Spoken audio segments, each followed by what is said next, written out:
Hello and welcome to the Overland Journal podcast. I'm your host, Scott Brady, and for this week's conversation, we have Paul Marsh. Now, Paul is a legend in the overland industry for his exceptional vehicle builds for crossing continents. He started off building vehicles in the UK and then has since moved down to Cape Town, where he prepares overland vehicles for crossing the continent of Africa. Now, Paul is not only a vehicle preparer, but he's also extremely accomplished as a traveler himself. So we go into his early life in South Africa, his early travels throughout the continent, his crossing of the continent of Africa, but then also his multiple trips around the world supporting vintage vehicle rallies. Paul has some really insightful thoughts around preparing a vehicle for overland travel, but also for preparing yourself and your partner for the same trip. He's forgotten more than I've ever learned, so please enjoy my wide-ranging conversation with Paul Marsh. And a special thanks to Rocky Talkies for their support of this week's podcast. Rocky Talkies are backcountry radios designed by a small team in Denver. The radios are extremely rugged, easy to use, and compact, weighing in at just under 8 ounces. They have a range of 1 to 5 miles in the mountains and up to 25 miles line of sight. The batteries will last from 3 to 5 days, and you can recharge them easily via USB-C right in the vehicle. Our team uses Rocky Talkies, and we also used them recently at the Overland Expo. The next Overland Expo, stop into our booth and say hello and check out the radios for yourself. And as a listener of the Overland Journal podcast, you can get 10% off a pair by going to rockytalkie.com/Overland Journal. Thanks again, Rocky Talkie.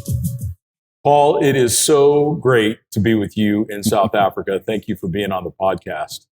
Hell, Scott, last time we met was a long time ago, 9 years, I think you recounted. It was, and it was here in Cape Town. Wow. And that was such an amazing moment because I won't mention the name of the four-wheel drive shop in Johannesburg that was going to help us build the 78 for Antarctica, but they just were not able to pull it together. Yeah. And so Jess from Easy On, I was talking to him and he says, you got to talk to Paul Marsh. And I knew who you were already, but we hadn't had the chance really to work together. And I reached out to you and we made a plan in very short order to somehow shoehorn 38-inch tires on a 78 series Land Cruiser. And build it for Antarctica. And it was actually, Antarctica, yeah. It was quite interesting because I'd just come back to South Africa. I'd lived in England for 18 years, set up my company there, then moved to Australia and a couple of years. And I figured actually I wanted to be back in South Africa. Actually came back for a school reunion. And, my heart just rested so easy coming back into South Africa. I felt I need to be back here. Yeah. That's, when you come back and you just feel whatever it is, I never thought I'd ever be back in South Africa, but I'm really glad that I'm back in South Africa. And I'd never lived in Cape Town, and if I remember, we drove it down to Cape Town and that we had somehow gotten the tires to be delivered. That's here, right. Yeah. Because so we didn't have to drive that. Can you imagine driving on those? Yeah. 1,000 kilometers or so, 1,200 kilometers maybe. Yeah. From Joburg to here on those tires. So yeah, we look like we skipped leg day with that Land Cruiser because it was so lifted in the air. I don't think people really understand, quite honestly, to prepare a vehicle and take it into Antarctica. I mean, there are specialist companies who do an amazing job of that. And obviously to make this vehicle work, it needed certain modifications. But what a beautiful challenge and what an incredible opportunity just to be a small part of what that represented in the bigger scheme. Yeah. Your achievement as expedition leader, taking that whole expedition right round the globe. It's impressive. It was really good. It was a joy. And I was so grateful to have you involved. And I remember you were here in Cape Town and a mutual friend of ours, Mac McKinney, happened to be here as well. That's right. Do you remember? So we were all working, strapping, bags and luggage to the top of the Hilux before it went into the Antonov. Into the IL-76. But we've bumped into each other many times throughout my career, and you've been at this much longer than I have, and at a much greater detail and accomplishment than I've seen. But it's been so neat to watch what you've done. And if I remember correctly, in the UK, was the name of your company there Footloose? That's correct. Yeah. Yeah. Footloose and Fancy Free. Yeah. It's interesting. People said, why Footloose? And I said, for me, I was probably footloose as a kid. I was always wandering off and getting lost. And my mother people would find me down by the river and bring me back, and is this your son? But it was exactly that. And it was a great experience. I really enjoyed my time in the UK. It gave me good opportunities. I met great people. I connected with some great people.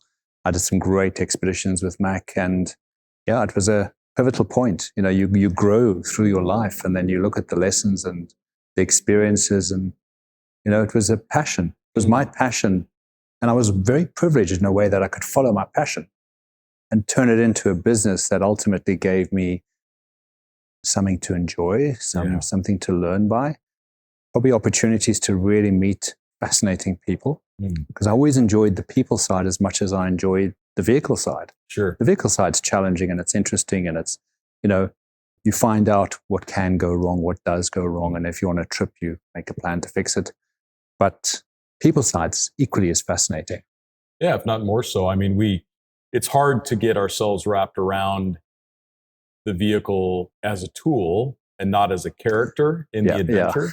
It's very easy to make the vehicle the main character of the story and to keep them as simple as possible. But also to help others recognize that the main character of the adventure is you and your travel companions. Yeah. And I think asking yourself, asking yourself the question, why am I doing this? Why am I actually taking my time and my energy, and what am I going to invest this in? And if you look at probably the time of your life, how do you build up your life, and where do you put your time and energy? And nowadays, I think we're looking back to reconnect back with who we are.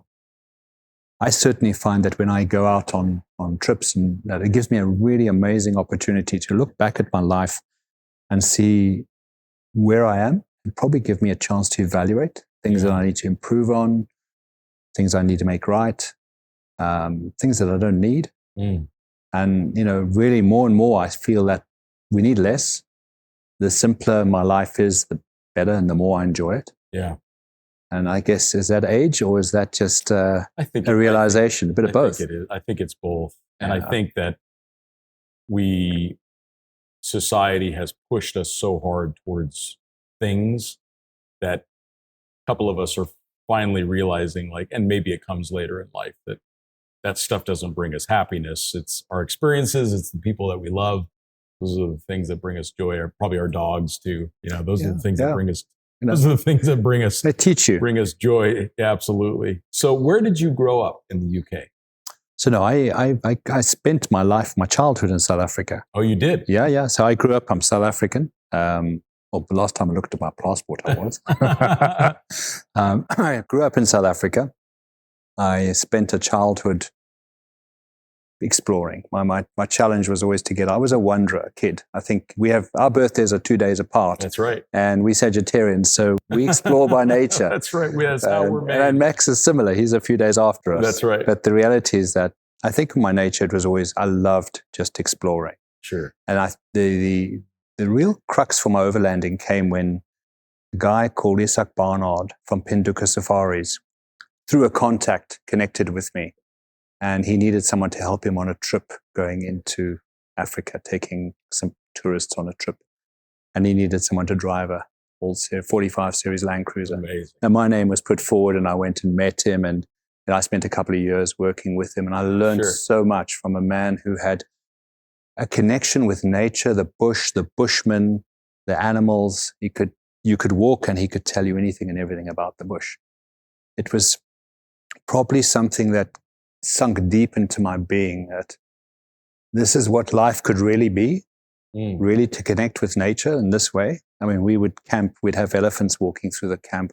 We'd had a lion sitting around the fire the one day, a group of us, and this lioness walked literally a meter from behind us. And he just calmly said to everyone, don't move, just stay still.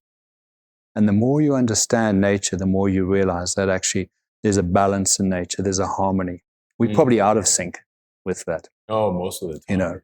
So that spurred a lot. But when I was 10, I sat in a mountain hut, and an old man looked at me across an old bench, and he said to me, "What's your dream?" That was kind of quite daunting, and with clarity, absolute clarity, I told him, "I'm going to drive through Africa." Now, at 10, yeah. He said, "Really?" I said, "Yeah." South Africa had sanctions against it. There was very little possibility of driving through Africa. Sure. And he said to me, "I'm going to give you some advice. If you focus on your dream every day for 10 minutes, you'll realize your dream." And I took that to heart, to the point that every time I saw an overland truck, mostly the Germans or the Dutch who came through Africa, I would stop and talk to them and glean as much as I could. And then I worked with Penduka Safaris, which gave me an in-depth, deeper yearning for the bush. This was going to happen. And the dream was there. It was going to be on a motorbike first. And I'd met my girlfriend, and it was a very nice Tenere, Yamaha Tenere. Promptly went and offered to buy it from the guy, and eventually came to a point that if I was going to go through Africa, would I do it with my girlfriend, and why not? And I would actually say that was probably the best decision I made, was to do it with her. Yeah, sure. Because it's lonely at times to share something like that by yourself. It can be. You meet you when you travel alone, and I think that's really good. I did numerous motorbike trips, and I really enjoyed that solitude where you get to ride out on that road and you meet you. There's you talking to you. That loneliness at night is you. You break down somewhere, but that's growing. Those growing pains. It's scary. It's challenging at times. But taking that trip and going on this trip through Africa, which I told her was 3 months to start, but I knew it was going to be a year. And it ended up being 1.5 years. Wow. It was amazing. So on the bike? No, we took a 4-wheel drive. I had a friend who owned a Hilux, and I said to him, "I'm going to drive your Hilux through Africa." And I had a workshop in Johannesburg, and I built up a Golf GTI, and I basically said to him, his wife, when the truck broke down, brought it to my workshop, and I gave her the keys of the Golf, and I said, "Thank you for the Hilux." And then I phoned him and told him that I've now acquired his Hilux. And she was quite pleased. She loved the Golf. She hated the Hilux. So the profanity that came down the phone was, but I promise you it was, so I stripped that vehicle down to nothing. What year was the Hilux? It was in 1981 or 82. Oh, wow. It was an old truck. Wow, yeah. Slightly rounded front fenders? That's it, yeah. So I took that Hilux. Was it diesel or petrol? It was a petrol, but the motor was no good. And so I put a 22R Cressida engine in, which I got, the 22R, yeah. Left the 4-speed gearbox.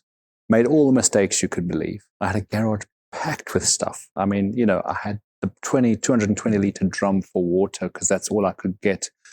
I had no money. So 220 liters of water. That was like water. I just plonked it in the back and thought, that'll work for water. I'm not going to run out of water. It was nicely laid out, but, and I was meticulous. I stripped it right down to the last nut and bolt. I would never do that again. It wasn't worth it. But I had a lot of fun. I learned so much about what it would take to put a truck together. Now, at that time, I mean, we're talking almost 30 years ago. Yeah. When you went through Africa, you didn't have GPS. There were no sat phones that we could certainly afford or look at. Yeah. So it was the Michelin map, compass, and whatever map you could buy in the country. And when you drove past... A whole bunch of other fellow travelers. Yeah, exactly. And you'd pass someone on the road, and you'd flash your headlights, and you'd stop, and you'd take the map out, and you'd make some tea, and you'd swap information and write it on the map. Sure. And then you'd have your friends would write to the general post office and send mail. So if you're lucky enough, you'd pitch up at a post office, let's say like in Nairobi, and you go and stand in the queue that said post restant. Now, most people don't know what post restant is, but post restant was where you could mail a letter to the post office, put the person's name on, and just write their post restant, which basically meant it would be held by the post office for a period of time until you came and collected it. It might be months before you pitch up, but generally you go and, if you're lucky, get some mail. That was really exciting to get a mail from someone. So we did that, and then we took little bit postcards. And did you go up west or east Africa? We went up east. We basically decided to go and explore the east. And so each country, we had a postcard and we used to write little things on the postcard, then fill them out and mail them back. So, at that time, the way you made contacts was to talk to people. And Nikki, my ex-wife, was a GP, and she worked in Botswana. So we had kind of idyllic in one way. We were medical, mechanical team between us. Sure. And every contact she made, we wrote down, the contact, and you'd go and stay with people. You would just pitch up really for tea. Sure. You'd go and have some tea, and next thing you know, you're staying. and if it got more than a day or two, I'd feel bad, and I'd go and get a list from them, start fixing stuff around the house. So it was very special. And I think that trip, at that time, I got support from an amazing guy who owned a motorbike company in South Africa, and he's sadly passed on, Cytec, Ray. And Ray owned this motorbike company, and I remember going to just poured out the knowledge and what he had. So going and getting information like we do today, you didn't get it. Yeah. You actually, you found what you could along the way. So, things would happen in the country and you wouldn't be aware of it until maybe you phoned home and they go, you know what's happening in the country? Well, not really. It's not affecting me. And isn't that a lesson? That's such a lesson. Okay? How many times have you been through a country where something's happening and actually it's not really affecting the whole country, but it's been blown out of proportion by the press? Usually. Mostly. It's usually highly regionalized. Yeah. So sad. So, that was 1.5 years, 70,000 kilometers. And then did you end up back in South Africa? Or we did actually. We were intending to drive through all the way through. We could have gone through Sudan and Egypt, although it was really risky at the time then. And we got into Eritrea, which was phenomenal. I loved Eritrea. And Ethiopia was totally different. You go from Kenya, northern Kenya, into Ethiopia, and it was so different. So I really thoroughly enjoyed it. So we spent months in countries, just really exploring and staying with people and staying with local folk. And it was an incredible experience. We drove all the way back down, got married and went to the UK, and that's when Footloose was born in the UK. And that was, did you go to the UK with the intention of creating Footloose? Initially not. Initially, when I went to the UK, I really wasn't sure what I was going to do. I'd sold up my business that I had here, which was a workshop repairing and building vehicles. And we did a lot of Jeeps and four-wheel drives and old cars nowadays, classic cars. So, and I loved that. I had a great business and it was good finance and good partners and one not so good partner. Yeah. But the point was, when I got there, I really wasn't sure. Coming to the UK, it's first world, and what would it be like? And I think, what you do is you embrace a situation and you figure out. And the first thing what was so fascinating is Jack from Easy On, Jess's father, came over and he was going to sell his Land Cruiser, Troopy. He'd driven through Africa. So he wanted to sell it. And I ended up selling his Troopy for him, which is another story we might share. But I saw the fact that roof tents needed to come into England. So he agreed that he'd fly 4 in and I would fit them and we'd see how it went. So the first tent, it was the middle of winter. I ended up fitting on a Land Rover under a big tarpaulin that I draped over everything. And I was busy fitting this tent onto this Land Rover, and some guy came and tapped me on the shoulder. And he was the farm manager, and we were living on a farm. And he said, listen, you can't be doing this. I've got a barn. Don't you want to come and look at it? So he opened this barn and it was top to tail full of stuff. I mean, you could have gone back 50 years or 80 years with farming implements, full mess. It took me 3 weeks to clear it and to pack it and to sort it and to make some space. And that's where I started Footloose, literally working out of a barn on a farm that we lived on called Sacrowell Farm, just outside Peterborough. And it was tough. It was really hard, by yourself. I'd worked for a local company and kind of figured it wasn't going to work. Sure. And the whole 4x4 industry was UK's predominant Land Rovers. So, and then there's the off-roading, and there's no overlanding really in a big way at that time. But the rooftop tent, the first show I went to, a friend and I put this rooftop tent, a 1.2 meter, on the roof of his 90, parked it at Billing, Land Rover show. Sure. The two of us, now he's a big guy, and his dog, fast asleep, and we wake up the next morning and there's 20 people around this Land Rover. What the hell is this contraption on top of the roof? Yeah. And that actually, I guess, was one of the key things that gave me hope that there was going to be possibility to do something in the UK. Yeah. Products from South Africa that you could bring into the UK. Sure. And launch and then probably educate in a way. I had experience in Africa. And I saw, well, the overlanding is something that people need to know about. Yeah. This is not just off-roading where you're playing in the mud and dirt, and the trucks are built in a very different way. So, the business developed to build up where we brought in container loads of stock from South Africa, of roof tents, ground tents, fridges, battery management systems. And, the business grew up slowly. And I heard Jess the other day told me that he's known you for over 30 years. He has, yeah. Isn't that amazing? Yeah. They're just a great family. Wonderful family. Yeah. We're talking about easy on, but what an incredible family business, family legacy for sure. And you know what it is? It's the relationships you build. Mm. And I've realized that, in the UK, for me, it was about building relationships between companies. Mm-hmm. If you're my competitor, we can work together in a way. And why not? It's such a naive thing to think that there's not enough business or there isn't, and I have to keep my bit and do that. And it's sad because I think the world we live in is vast. The opportunity, there are more people who don't know they want to go on an overland trip than those who do. Yeah, it's not a zero-sum game, and that's unfortunate. Most people feel that if a competitor succeeds, then that's taken away from them, and it's not true. Yeah. It's not a zero-sum game. There's unlimited possibilities and unlimited options in being successful. The best thing that you can do is stay true to your own vision. And not be jealous when someone else has a moment of success, because yours will come too if you keep the right attitude.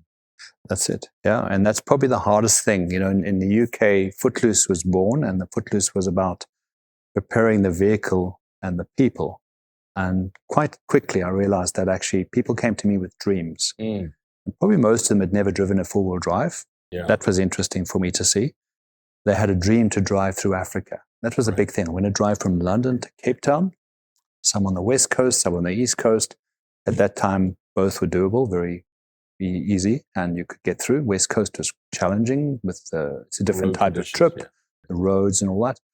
So it was a fascinating opportunity to take, and a privilege actually, to take someone's dream in your hands and then help them make it come true. Mm. As I'd had help in my time, I wanted to pay it forward. And I think that's been the basis of how I've lived my working career, is to pay it forward in a way that I believe is true to who I am. Every time I travel, when I go, I'm humbled. Yeah. And I'm humbled by people who have less than me, who give me more than I could even begin to appreciate. I'm humbled by the roads that you go on, which take you to places that are just surreal. Mm. Someone dug that road, someone made that road. Seeing people build roads by hand with rock and stone in northern Vietnam, it brings tears to your eyes. Yeah, sure. So it's such the opportunity of what do you want and how do you want to achieve it, and if you can help and I can play a small part in someone's opportunity to focus and have their dream. And so that was a very good time in my life where not only was I able to do that for other people, but I certainly had time for my own trips. And that was something I really enjoyed. UK was a great base to travel from. I mean, it's very central. And it is. And there's a desire for that kind of travel to get out of sometimes the weather, sometimes the crowds, right? Yeah, I think that was part of it. I mean, for us, well, I guess the reason I stayed so long was I could travel. And to go and explore amazing parts of the world and, cross every continent on different trips and expeditions. And I got involved in classic car rallying, and that came back to the story when Jack's Land Cruiser came to England. Yeah. And I had a guy who phoned me up. His name was Terence, and he said to me, Paul, I'm doing this classic car rally to drive from London to Cape Town with 80 old cars, 40 classic cars and 40 four-wheel drives. I'm thinking of taking my Bentley. Your cruiser looks like it might be an option. So anyway, I said he needed to come and look at the car.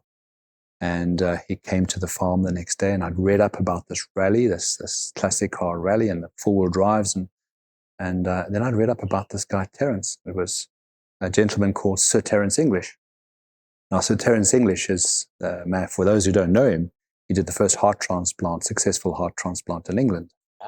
And, I didn't even know what a Sir was. It was very amazing. He sat down and I said, Terence, well, what is the Sir business about? And he's such a humble man. And he explained, and he said, well, I did a bit of heart surgery, and we'll talk about that sometime. But the long and the short was, I got involved in classic car rallying because this rally needed someone who had a bit of experience in Africa. And he vouched for me and put my name up. And I had a lunch with the guys and was invited to be on the rally to go add the Africa experience. So they had many classic cars and then a group of four-wheel drives too. So it was a combination of both. And it's a big event. I mean, I won't do any more big events like that again. It's very risky and dangerous. What do you feel makes it risky? People take unnecessary chances. And I think, that happens in people going on overland travel by themselves. They take unnecessary risks, partly because they maybe are not prepared properly. They don't take on the responsibility. But when you get an environment with a group of people together and you're chasing a competitive edge, now it's a race, although it shouldn't be a race, it's the time trial, things go wrong. And when they go wrong big time. And when you start unraveling what went wrong and why, which I do for all the sort of situations that have happened, you start seeing that people broke basic rules. Rules that you need to commit to yourself. If you're going to travel, traveling is not like a holiday.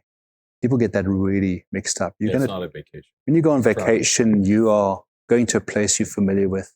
The responsibility, the stress is taken away from you to give you that time out. When you're going on an expedition, you embrace all that. You embrace the responsibility. You embrace the change, the stresses, the changing environment. So it's a lot to take on. But if you don't manage your own well-being, your hydration, your concentration, your sleep, all that, it all plays a part, and things start undermining and going wrong. Quickly, something goes wrong. And when something starts to go wrong, it spirals. And the end result... Cascade of events, Exactly. The end result is the catastrophic accident that happened was really a small thing in the beginning, which started going wrong. So it's important, and I try and impart that to people, that when you travel, you absolutely put boundaries in place with how you're going to travel. Not driving at night. I mean, it seems so obvious, but people do. Things go wrong, accidents happen, Not driving when you're tired, hydrating yourself, understanding the risks you're going to take on, being responsible in what you do. And I advocate that in a big way, because I think as overlanding is becoming more popular and more accessible to people, people are taking less responsibility. Yeah, because a lot of the difficulty's been removed. Yeah. Now you have GPS, you have reliable communication, you have much better roads in a lot of countries. Like if you drive up East Africa, it's paved the whole way now. Yeah, exactly. You don't have to drive the paved road, but it's there. But you feel like you can come back to that lifeline. Yeah. Yes. But do you think that's wrong? I'm not sure. I do not think it's wrong, but I think it results in some of that complacency. Yeah. I think it can result in some of that lack of preparedness. But we're in unique places that are dynamic, and things can change very quickly. There were several overlanders that were in Sudan when the fighting kicked off. And, it's about having a plan. Yeah, and I think that's about being prepared. The scenarios that I often talk about with clients, I go, we're going to talk about scenarios, the what ifs. What if you knock an animal over? How would you deal with it? What if you knock a child over? How are you going to deal with it? Okay. Now, you never want to put the fear of God into people, but at least if you've thought about the scenario, you've already got a plan of action. You've already got numbers to hand. You've already got, a medical incident. Accident management is quite often overlooked when people go traveling. Yeah. And it happens, and then suddenly, it's the biggest risk you take. And I ask people, what do you think the biggest risk is on your expedition? They go, So there's an accident. It's your biggest risk. Massive. It's like the thing that can go wrong. And when it goes wrong, it can go so horribly wrong and you can be in the wrong place with no communication. So how do we mitigate that and how do we prepare for that? Yeah, it's definitely not the banditos that people worry about. It's really not. I mean, people really do. The boogeymen that they envision in travel, that is a very rare thing. Yeah, I mean, in all of my travels, it's been one time. Yeah, and you know, it's just very, very rare. But the amount of close calls that I've had driving, where I'm glad that I was not tired. I'm glad that I was not driving at night. I'm glad that I was in a properly prepared vehicle. If any one of those things had been different, it could have resulted in a very different outcome. Well, you know, I did have that. I was in a rally around South America with 100 vehicles. Now, that sounds insane, and it was. We had 50 classic cars. We had 50 four-wheel drives. We were driving right pretty much Rio, Lima, Tierra del Fuego, and back up. So it was a 3-month rally. And the friend next to me was an orthopedic surgeon. And we were the last truck. We were the last truck, the sweep truck for the entire rally. So over the course of the rally, we'd been getting more tired. There were more accidents to deal with. There was more people getting lost. There were more breakdowns, as you'd expect. More roads not, destroying cars and people struggling. 3 months is a long time. To the point that in Uruguay, I lost control of my vehicle. And I flipped it and rolled it 6 times and broke my neck. And I think we've shared the story. But for those who are listening, it was something that I could have avoided. I broke all the rules that I should have. We had little or no sleep for 3 days. We were racing to catch the rally. We were in a remote part of Uruguay. Thank God and thank the angels that the sat phone we hung up in the car, normally that we could answer it quickly, we put in the glove box that morning.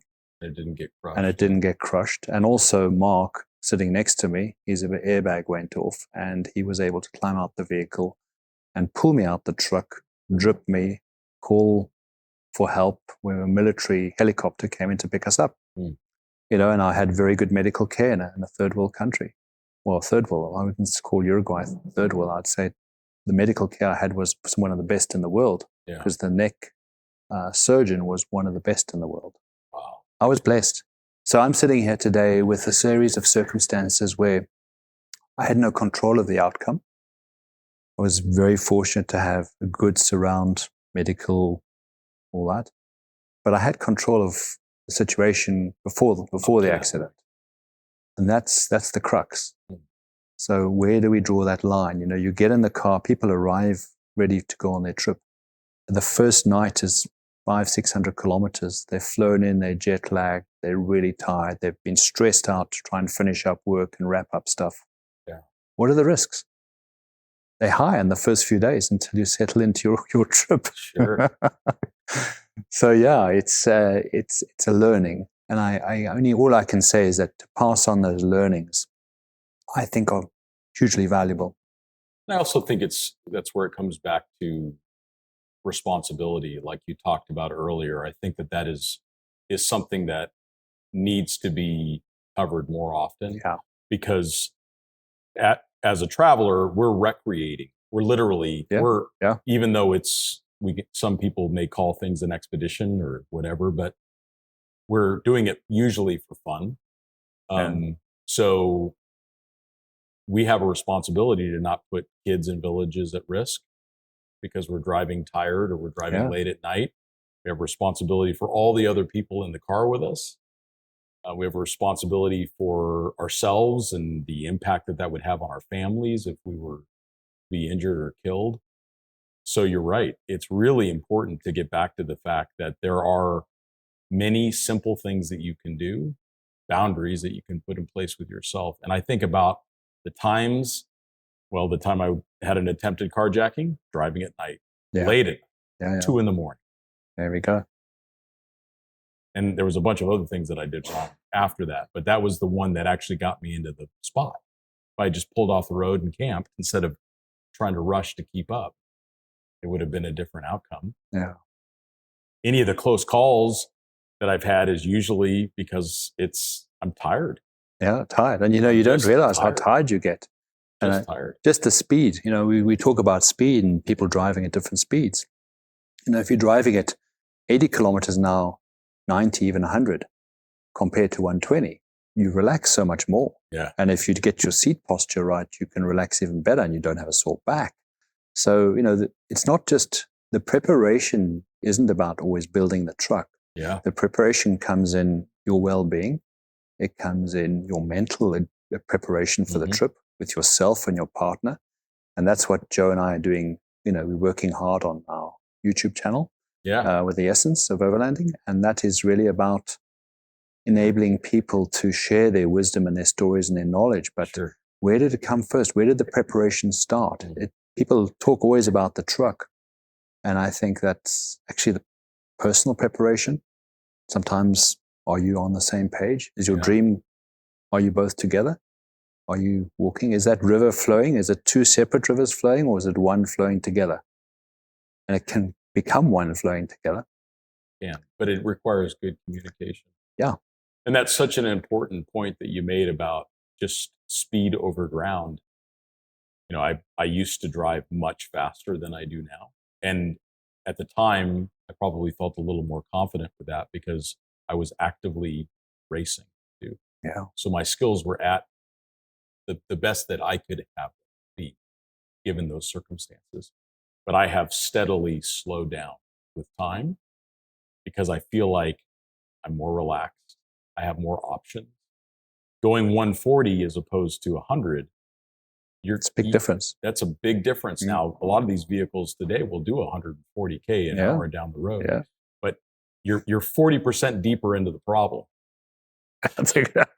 It's true. So it's very true, you've given yourself just a chance to slow down in time. Yeah. If you slow it down a little bit, the vehicle gets better fuel economy. The car is less stressed.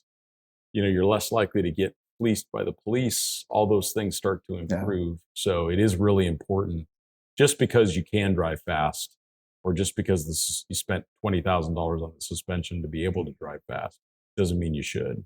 It's interesting because, Namibia is a beautiful country. You've been there, it's stunning. It has some of the best dirt roads in the world. Okay. Everybody's a rally driver. They're on the road. They can do 120 because the locals can. The locals are an empty car and they've got a fully prepped car. What they don't realize is that the highest incidence of rollovers in the world happen on roads like that, where you're driving way too fast. You need to compensate. You haven't adjusted tire pressures, or you don't quite understand tire pressures. Your suspension's maybe not set up, although you've got the fancy shocks you can adjust.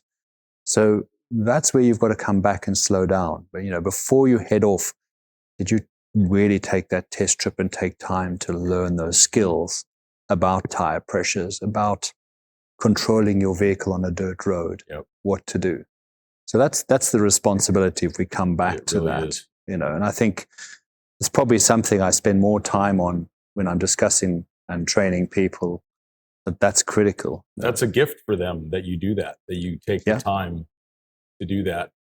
Well, let's move on to, I think, some of the questions that I have for you, which is when you sit someone, because the main service that you provide, as I understand it, is you sit down with travelers that are planning to do cross-continent or around-the-world trips, and you help them prepare vehicles and themselves to do that. So you're, in every way that I'm aware of, you're the preeminent overland consultant that can execute on all of the solution sets that someone needs to go around the world.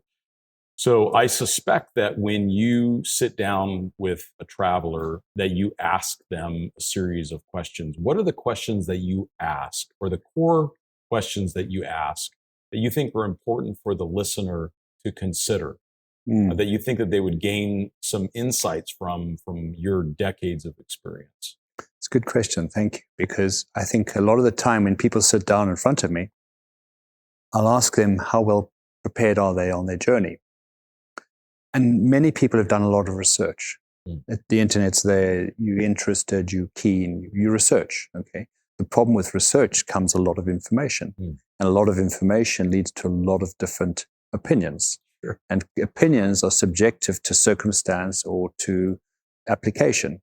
So now you get someone trying to manage all these different opinions, depend who's the better person on the YouTube or the salesperson that they've walked into. So that's the biggest challenge I think people have, is when you've got all this information. And quite often I find people going down the wrong road. They're driving down that terrible road where it's going to cost them money, pain, aggravation. And actually what they didn't want, they wanted the much easier road to go and enjoy the journey in a different way. So my first thing is about understanding who am I with? Yeah. Who are the couple that are sitting in front of me, who have their dream, who've come to me for some advice. And if I don't know the answer, I can find the answer out, or I can check out something. But my service to them is to give them an opinion that, based on years of experience and mistakes and lessons learned, that's going to hopefully avoid them making those same mistakes. Because too often when you go to a business is there to generate profit and money. Nothing wrong with that. Sure.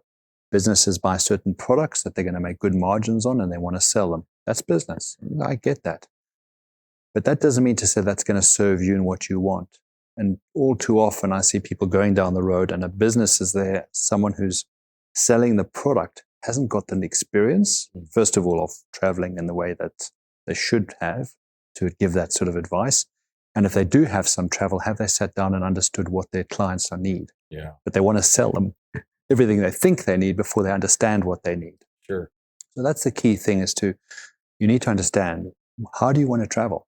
Where do you want to travel? Yeah, somebody who's got a bad back. Yeah, exactly. You know, a roof tent might not be the right choice. True. Yeah. Might be find accommodation every night. And that's okay. It's okay, of course it is. You know, and really understanding instead of selling them something that they don't need. Yeah. So to understand, what is their experience, what skill sets they have. And sometimes, yes, the key skill sets, if mechanical is great, do you need to be a mechanic? No, you don't. I'll teach you to be a good checker, though. You'll learn to check your truck. When there's a problem, you'll have a list of spares in your car, which we've gone through and we've worked out what you need to carry: spares, repairs, recovery kit, tool kit, first aid kit. So that's in your car with a list. So if you have a problem, be it medical or mechanical, find someone who can help you. Yeah. You'll find people who are good mechanics, but they won't have tools maybe, or they won't have the spares with them. But you've checked your car through, and not just once a week, once a month. Every day. You said it. Built by off-roaders for off-roaders. Onyx Off-Road's Route Builder provides a new solution to your adventure planning with a Snap to functionality. Just draw a line with your cursor and the route will automatically snap to the road or trail. Hit save and the route will sync to your mobile device. Now you're ready to hit the trails. Go farther with Onyx Off-Road's Route Builder. So it's got the challenge, obviously, when you're speaking to clients, to try and understand what they want. You can go into a business where it's their business. They're buying products to make a margin on it. And people go in there and then they get a whole lot of advice. They get a whole lot of kit that's maybe fitted to their vehicle. And I think the understanding of where people are going to go with their vehicle and how they might want to travel. Now, some people don't know what they don't know. Sure. And that's a term I use often because, if you haven't gone down that road and you haven't got that experience and you haven't driven or camped, you need to sort of find out a bit. So how do you, Right.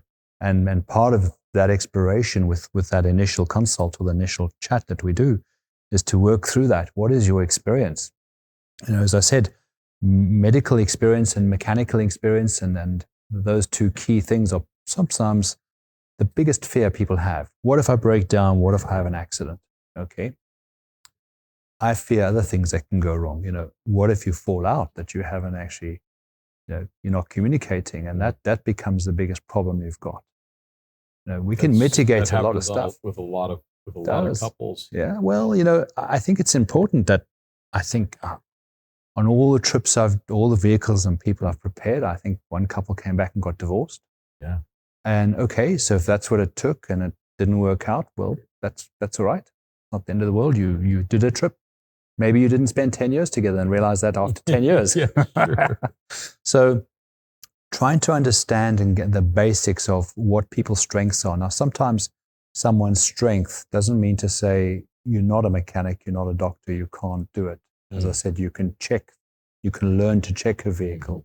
You can learn to recognize symptoms. These days, if you're sick, what stops you taking a photograph of a rash, sending it to a doctor that you've got back home, or getting some advice. You're carrying enough in your first aid kit that with a bit of guidance, you could probably take the right medication. So and there's so many good devices now. I mean, even the ring that I wear will tell me that I'm getting sick before I'm sick. Wow. I wake up in the morning and it tells me my body temperature is up 1.2 degrees. And I'm like, actually, I'm not feeling great. And, it's amazing So sometimes that awareness, those tools are there, but I think, do we always listen to ourselves? So do we check in? Okay. Yeah. So a check-in is interesting. A check-in takes on two realms. Okay. Most people live in their head. Now, I don't mean to be, but we live in our heads. I have too. I've spent so much of my life living in my head. Yeah. Now, when I'm going to go and do something, I'll check in. I check in with my gut. We talk about a gut brain and a head brain.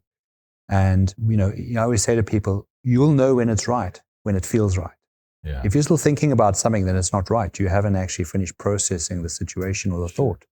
But when you get that feeling, you go, it's just, that truck is just right. I know, I can feel it. It's right. Yeah. Okay. So the more you check in. And then don't overthink it after. Don't overthink it. Exactly. Yeah. So going back to what you asked about, what's important. It's important to get a very good history with someone. What do they do? It gives me an indication of not their money bank value. It gives me an indication of where their interests and strengths lie. Sure. How would they approach a situation? In regards to if you had to deal with something, who would take the lead?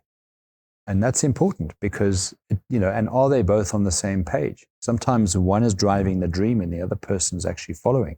Yeah. Or being dragged along. Or be dragged along, yeah. So, sometimes you need to address that before you go any further. Yeah. And that's important. So that's where the people side comes in.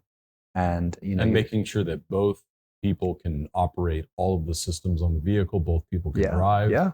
So that's exactly what you're saying is so true, So they're taking on that acknowledgement that, listen, you're going to need to learn some skills, okay, to be responsible and take on the journey you want to go on with your kids.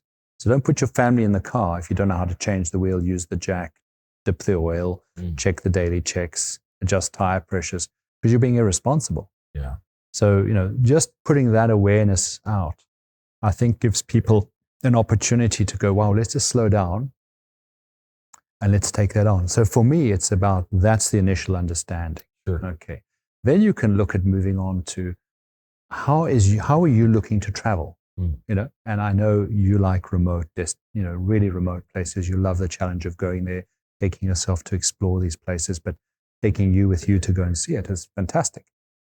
But is your experience up to that, or do you need to build that experience? Right. Because it doesn't help to go and jump in a vehicle you've never driven and hit a road that you're not capable of driving on. Lose confidence, have an incident, and then give it all up after you've invested all the money. Sure. So if you can go in and slowly build your experience, so maybe it's a test trip for a weekend, then it's a week, then it's a couple of weeks. Now that's important for two things. When you build a big truck and you engage a whole lot of people, and it takes a team to build a truck. If one company builds the entire truck, then he's pretty significant because there's mechanical, there's bodywork, there's suspension, the electrical, the whole ergonomics, the whole system that you're going to put in. So putting that together is a complex scenario, and actually takes, if you think of all the different components to consider, all the different manufacturers, what's available, it's like a minefield. It is. You know yourself every time there's a new product popping up. And so again, I put parameters in place. How do I make decisions about certain products and why? Doesn't mean that it's a bad product, but if I'm supplying you a product and we're building your truck in South Africa, it needs to be a product that we can get good service. Can we get spares? Okay. Is it available on your trip where you're going that you can get that support? That's right. So that's really key to making a decision on a product. It may be not the best product in the world, but it's going to be the best one for your expedition.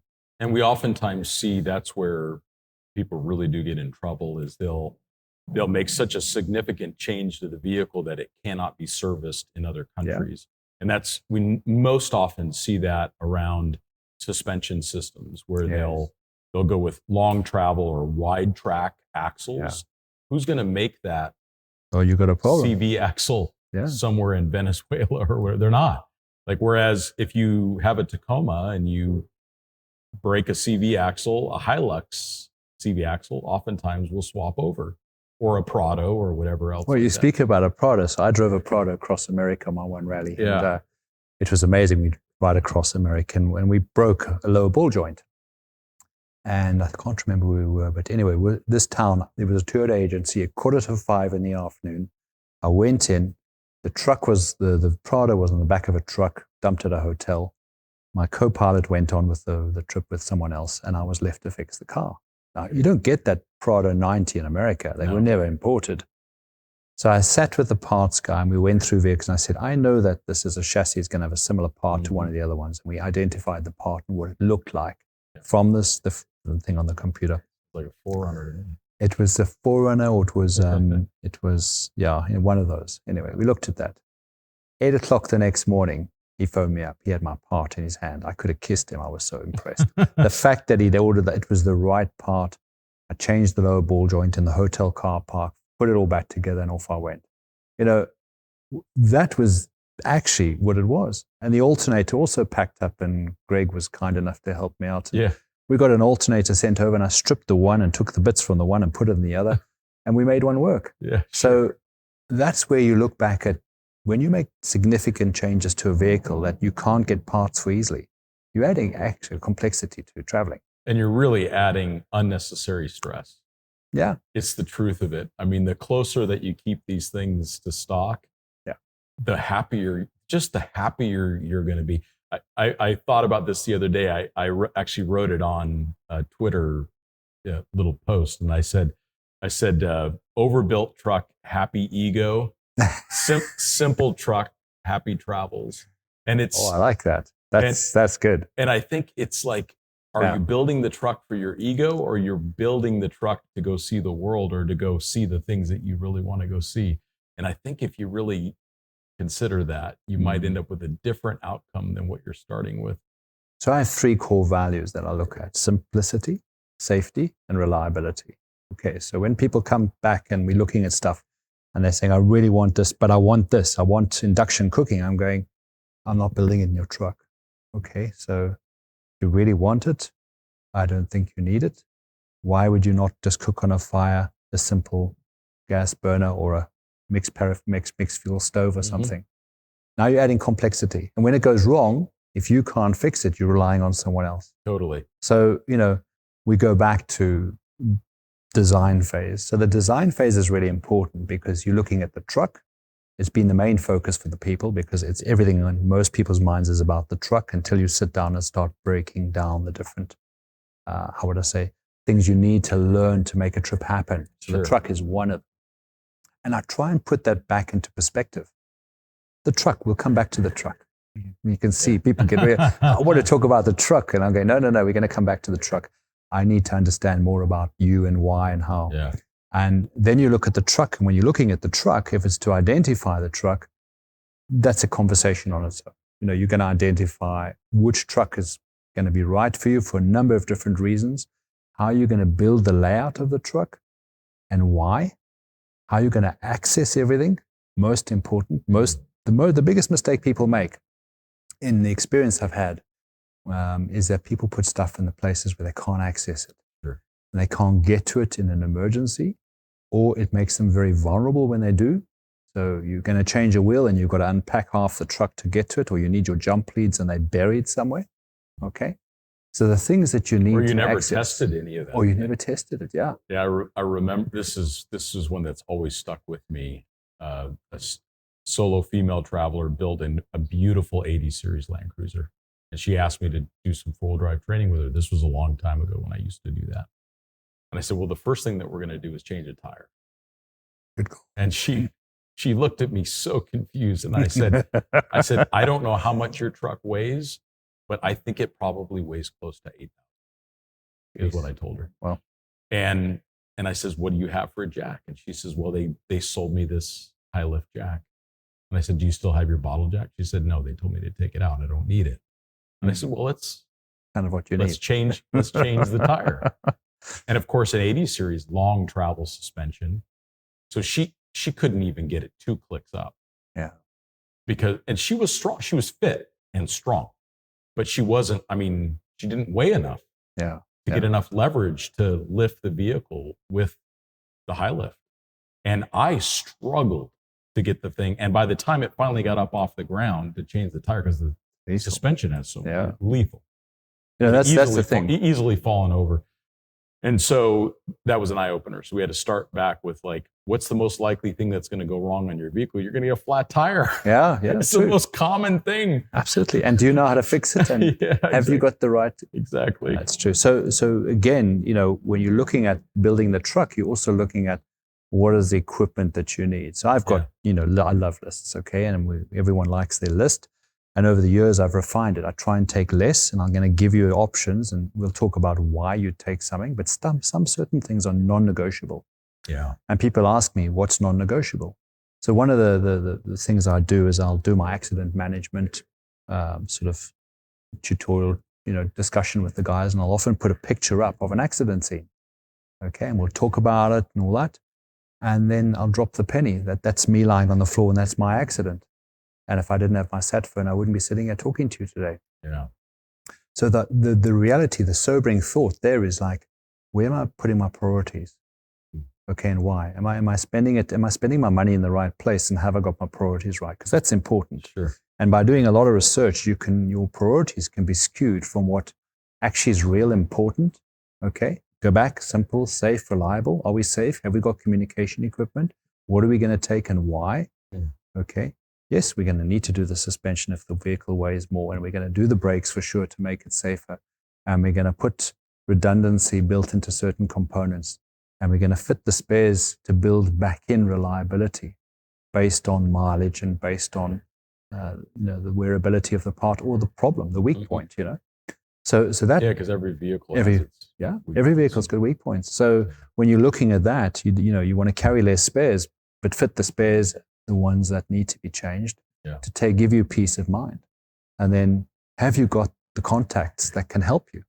So that's the other thing. You're looking at the vehicles now beautifully prepared. You need contacts, your doctor and people that can give you support and help when you're on the road. But you also have to test this vehicle. So, it's great. It's ready, built, and we're pushing. We want to go. And that's where it comes unhinged. And quite often, you've pushed so hard to get to the line where you want to start that you're so exhausted, you're so tired, you don't know how tired you are until you set off and that wave hits you. Sure. And we've all done it.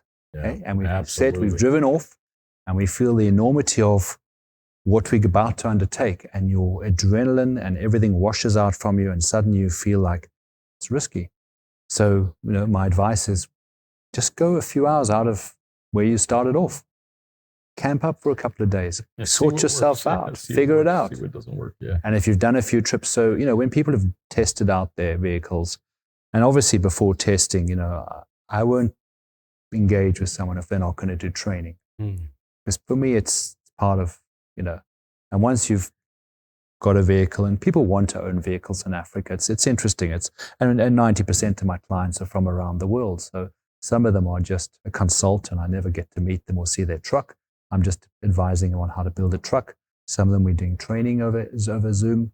And some of them we're going to find a truck new or used, help them register it in South Africa, build the truck up, train them, and then support them on their trip.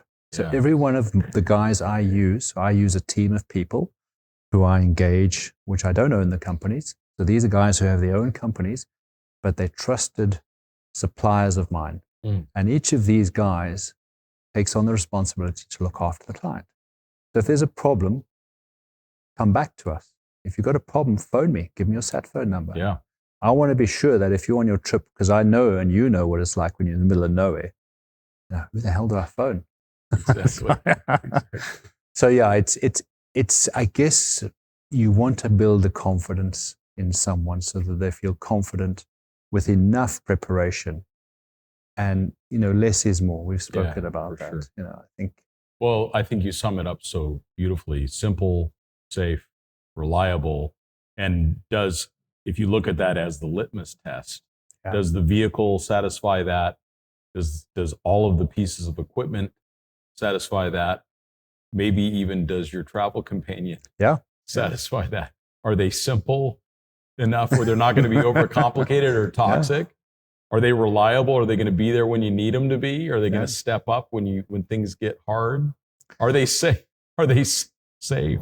Yeah. Are they going to drive safe? Are they going to make good decisions? Are they going to be So that's also understanding. I like that. And if it's a couple who drive, and you spoke earlier, as you said, you both need to be able to overlap each other. So it's a team effort. So both need to drive the car, because if you're not feeling well, it doesn't help if you do all the driving. You sprain your ankle or whatever. Yeah. So little things can go, south quickly. And I think if you've got the situation where you've got in hand that you both support each other, you both know the roles, then it actually becomes really safe, fun, enjoyable. Totally. And you both learn a lot. You learn a lot about yourself and you learn a lot about each other. I think that's probably the biggest thing. If I have to look back on the time and trips that I've done, and now with Joe and I, we love our travels. I'm very blessed to have Joe so involved in what I do. I mean, Joe's background is people. And I think what we've really focused on is bringing the people side. Joe actually coaches, and coaching is a terrible word, but she actually empowers people to really live their life fully. And so a lot of the clients that we have actually have taken support from her to prepare themselves on the people side. So how are we going to communicate? Be surprised when you get a couple and they've retired, and now they're going, we're going to go and travel because, hey, what do? You've made your money and you bought this car and now you want to travel. But perhaps in the life of your marriage, you've never really spent 24 hours together. Not likely. Hey? And so now that's kind of scary, and the kids are gone. So that bridge has got to be crossed. Oh, yeah. And often successfully, it takes a bit of time. Yeah, especially if you like each other to begin with, you can find your way back. You find your way back. You find your way back. And isn't that probably very symbolic of you started off in these two tributaries. I love using analogies, so bear with me. No, please. These two tributaries come down and you met up, and along the way you've hit some whirlpools where you've been spinning around and you possibly spun out on one side and possibly the other side, but you find your way back together. And eventually you reach a point in your life where you are together and you're just looking for the next way forward. And I think when you look back to nature, which I often look at, nature teaches us so much. But if you can look back and go, where are we in our journey on the river? Okay. Are we in this whirlpool? Or are we on a different tributary? Because we need to navigate back to that same river and find that travel place together. Of peace and calm. Peace, together. calm, inner peace. Yeah.